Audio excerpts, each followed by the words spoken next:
¿Alguna vez te has preguntado qué sucede cuando alguien decide enfrentar al sistema desde adentro? Hoy vas a conocer la historia real de una mujer que, incluso herida y desacreditada, desenmascaró toda una red de abusos dentro de la empresa donde trabajaba y cambió el rumbo de cientos de vidas con coraje y verdad. Quédate conmigo hasta el final, porque esta historia te hará replantear qué es la justicia, la dignidad y la fuerza silenciosa.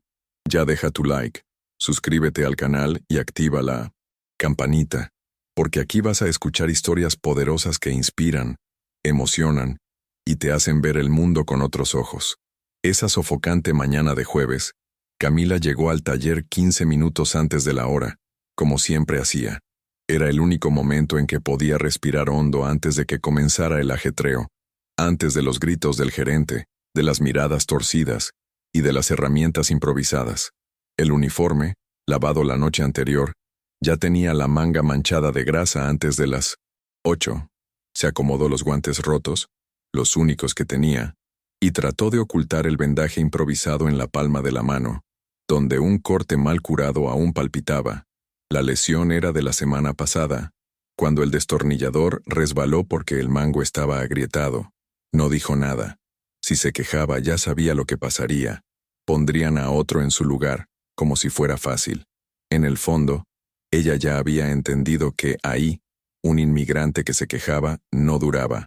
Alejandro, o mejor dicho, Juan, ya estaba en el patio cuando ella llegó. Nadie sabía quién era realmente. Para todos, era solo otro temporal enviado por la central para ayudar con el flujo. Vestía el overol gris con naturalidad, pero su forma de observar lo delataba. Prestaba demasiada atención, hablaba poco y hacía demasiadas preguntas para el gusto del gerente Peter, que prefería empleados obedientes y callados. Camila había notado su forma de ser desde el primer día. Era diferente a los demás. No se reía de los chistes sobre los ilegales. No miraba con desprecio cuando ella explicaba un procedimiento técnico. Y esa mañana, por primera vez, se dio cuenta. Él la estaba observando. De verdad. Y no como quien juzga, sino como quien escucha. Poco después de las 9, llegó el coche del alcalde. Una SUV negra, imponente, que todos sabían que merecía atención especial. Peter salió de su oficina con la sonrisa que rara vez mostraba a los empleados, y dio 3 golpes secos en la puerta del almacén, como siempre hacía, cuando quería demostrar autoridad. Camila, toma el servicio del coche del alcalde, y nada de mariconadas hoy. ¿Entendido? Dijo lo suficientemente alto para que todos lo oyeran. Ella no respondió, solo asintió con la cabeza, secándose la mano en el trapo sucio que llevaba en la cintura. En el fondo, ya sabía que algo andaba mal en ese motor. Había hecho la preevaluación el día anterior y notado un ruido irregular en los frenos, algo que podía ser grave, pero la pieza estaba entre las que figuraban en la lista de ítems de baja prioridad, enviada por la sede. El reemplazo había sido pospuesto, y no era la primera vez. Camila no pudo ignorar la incomodidad. Subió al elevador hidráulico e hizo una nueva revisión, aún más detallada. El cilindro estaba claramente desgastado, el líquido de frenos por debajo del mínimo, y había señales de fuga en las líneas. Era una bomba de tiempo. Bajó del elevador con prisa y fue directamente a ver a Peter. Intentó explicar, con calma pero con firmeza. Este coche no puede salir así. Los frenos pueden fallar. Él se rió. Una risa burlona sin ocultar la irritación. Claro, la ingeniera salvadoreña ahora cree que sabe más que los informes técnicos. ¿Sabes cuánto cuesta este tipo de reparación, Camila? Calladita te ves más bonita. Eso lo dijo frente al cliente, a un pasante y a Juan. El silencio fue pesado, y Camila respiró hondo, como si el aire también doliera, pero no retrocedió. El ambiente se volvió tenso después de la respuesta de Peter. El alcalde, aún sin saber la gravedad de la situación, solo miró con extrañeza y se alejó para atender una llamada. Camila permaneció allí, inmóvil por unos segundos, como si intentara tragarse la rabia. Sus ojos fueron de Peter a Juan, que en ese momento observaba todo con la mandíbula tensa. Alejandro sentía la sangre latiendo en las sienes. Eso no era solo negligencia, Era desprecio deliberado por la seguridad y la dignidad de alguien que, claramente, hacía más por la empresa que cualquier informe corporativo. Y en ese momento entendió que no podía seguir solo observando. Respiró hondo y, antes de que Peter se diera la vuelta, lo llamó con una firmeza que sonó extraña a todos los presentes. «Peter, creo que es mejor que pares aquí». El gerente se giró con impaciencia, listo para otra respuesta sarcástica, pero se congeló al ver la credencial que Alejandro sacaba discretamente del bolsillo del overol. Una credencial corporativa con su nombre completo, el sello de la AG, sede y el título, Chief Executive Officer. El silencio en el taller fue inmediato. Alejandro no gritó, no golpeó la mesa, no necesitó alzar la voz. Solo miró alrededor, con los ojos fijos en cada empleado presente. Soy Alejandro Rivera, y esta es la última vez que alguien en esta empresa trata a un empleado como si fuera desechable. Camila bajó la mirada, en una mezcla de sorpresa y alivio. Era como si, por primera vez en mucho tiempo, alguien hubiera visto todo, de verdad, y hecho algo al respecto. Peter intentó recomponerse pero no pudo hablar. Se atragantó con sus propias palabras mientras Alejandro caminaba hasta la mesa central del taller y señalaba la carpeta con los registros del día. Camila alertó sobre un riesgo grave en un vehículo que pertenece a una autoridad municipal. Tú lo ignoraste. Registraste la inspección como concluida. Eso es un delito, Peter. Y no es la primera vez. Luego, se dirigió a todos los presentes y anunció: esta unidad será cerrada temporalmente, para reforma y auditoría. Y tú, Peter, estás oficialmente despedido por negligencia y conducta discriminatoria. La firma se formalizaría más tarde, pero la decisión ya estaba tomada. No había espacio para dudas. La expresión de Peter pasó de arrogancia a pánico. Sabía lo que vendría. Camila no dijo nada. Sintió que le temblaban las piernas, pero no cayó. Por primera vez, alguien con poder se había levantado, no para hablar por ella, sino para confirmar lo que ella ya venía diciendo desde 1900. Hacía meses. Era una sensación extraña, mezcla de alivio, incredulidad y agotamiento. Uno de los mecánicos, que rara vez la saludaba, simplemente bajó la cabeza y se fue. Otro la miró como si la viera por primera vez. Alejandro se acercó, más tranquilo ahora. Hoy salvaste una vida. E hiciste más por la seguridad de esta empresa que muchos de los que usan traje y corbata todos los días. Ella asintió, aún en shock, pero sintiendo poco a poco que algo había cambiado, algo real, y que no se borraría con el tiempo. 2 horas después el taller ya estaba aislado con cintas de intervención preventiva. Vanessa Morales llegó acompañada de 2 auditores de la sede, trayendo carpetas, hojas de cálculo, y una laptop. Pocos lo sabían, pero llevaba semanas recopilando datos, y ese día era el detonante del plan. Vanessa conocía bien las entrelíneas de los contratos y sabía exactamente dónde buscar. Hija de refugiados guatemaltecos, nunca olvidó lo que su padre le decía: la injusticia siempre deja un rastro, y ella estaba allí para seguirlo hasta el final. Mientras Camila recibía atención médica en un rincón de la sala de descanso, Vanessa cruzaba la información con Alejandro. Las pruebas estaban allí: memorandos falsificados, correos omitidos y reportes de seguridad maquillados para justificar recortes. Afuera, algunos empleados aún parecían desorientados. Otros solo observaban en silencio, sin saber qué decir. Un clima extraño de expectativa se apoderaba del ambiente, como si todos supieran que eso no era solo una visita de alto nivel, sino el inicio de algo que nadie creía posible. Un cambio real. Camila, con la mano vendada y el rostro aún abatido, se sentó en el escalón de la entrada, observando el movimiento a su alrededor. No era común verla quieta, pero en ese momento era como si todo finalmente se hubiera desacelerado lo suficiente para que pudiera respirar. A su lado Alejandro se sentó también. No necesitó decir nada. Solo se quedó allí, mirando al cinto frente, junto a ella. 2 historias diferentes pero unidas por un mismo punto: el fin del silencio. A la mañana siguiente, Alejandro entró a la sala del consejo con una expresión que mezclaba serenidad y firmeza. El ambiente era hostil. Sentados alrededor de la larga mesa de madera barnizada estaban los mismos hombres y dos mujeres, que, durante años, habían aprobado recortes agresivos, bonificaciones infladas y metas que sacrificaban todo, menos las ganancias. Entre ellos, Richard Townsend, el vicepresidente ejecutivo, ya articulaba su ofensiva. Señalaba gráficos de pérdidas proyectadas, costos de reformas, riesgo de imagen pública. Llamaba a las acciones de Alejandro impulsivas y emocionales. Cuando mencionó fragilidad administrativa causada por interferencia directa con decisiones operativas, Alejandro no reaccionó. Esperó, dejó que hablaran, y entonces pidió la palabra. Sin proyector, sin diapositivas animadas, Alejandro colocó sobre la mesa una carpeta con fotos, imágenes del taller clausurado, herramientas rotas, trapos ensangrentados, fichas médicas sin registro de baja. Y luego, con voz baja pero firme, dijo: «Este es el costo real de nuestra eficiencia».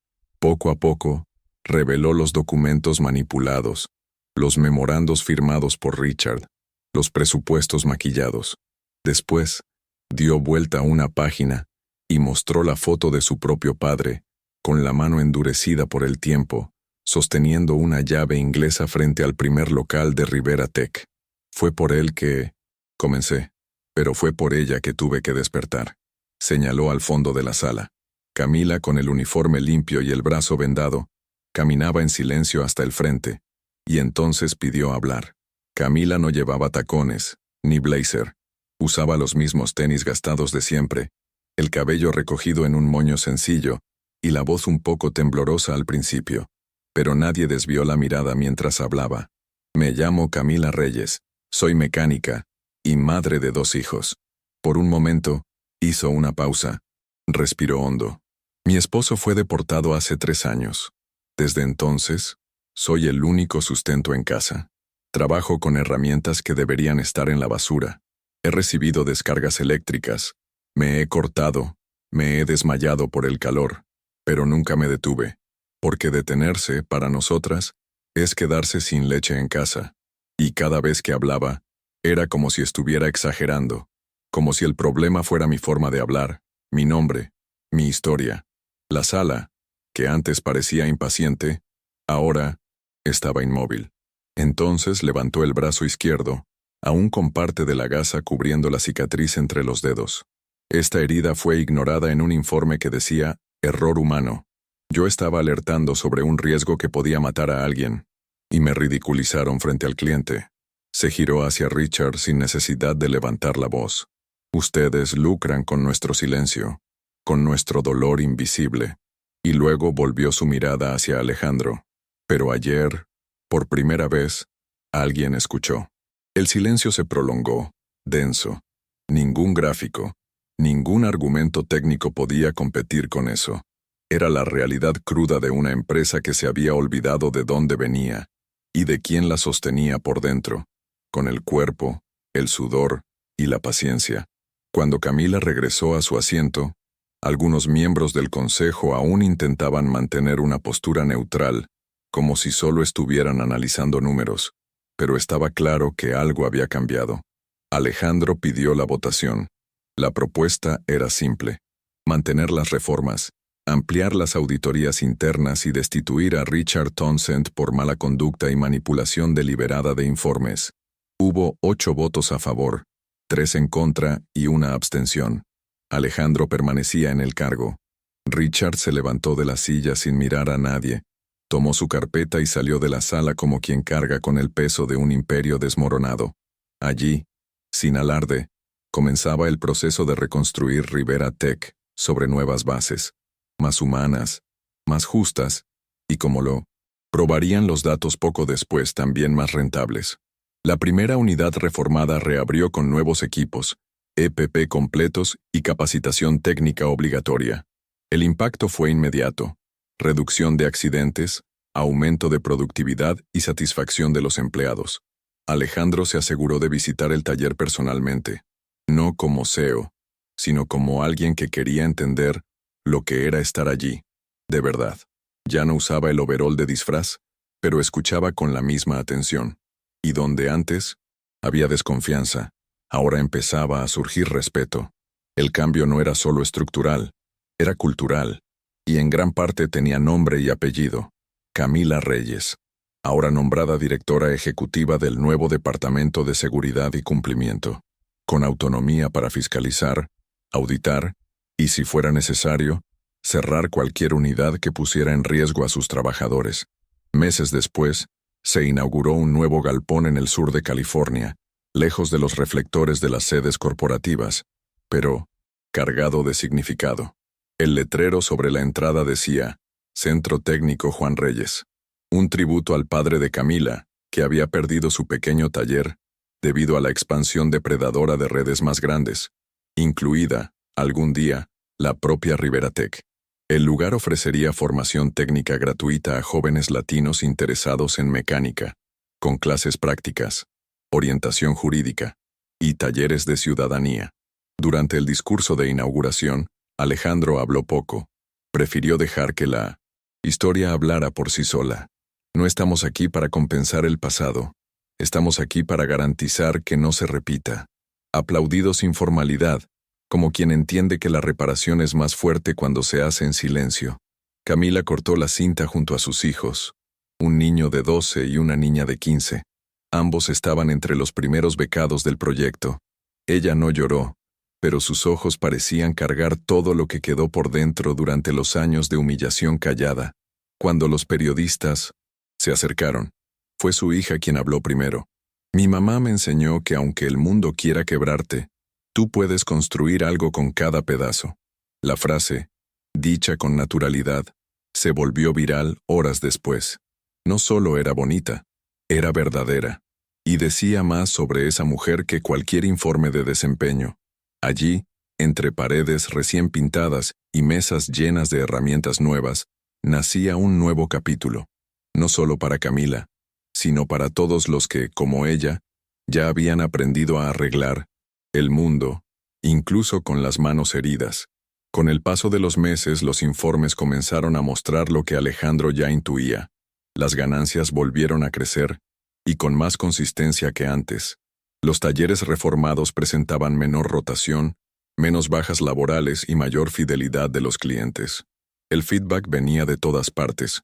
Conductores que notaban una atención más cuidadosa, empleados que ahora recomendaban a amigos para trabajar en la empresa.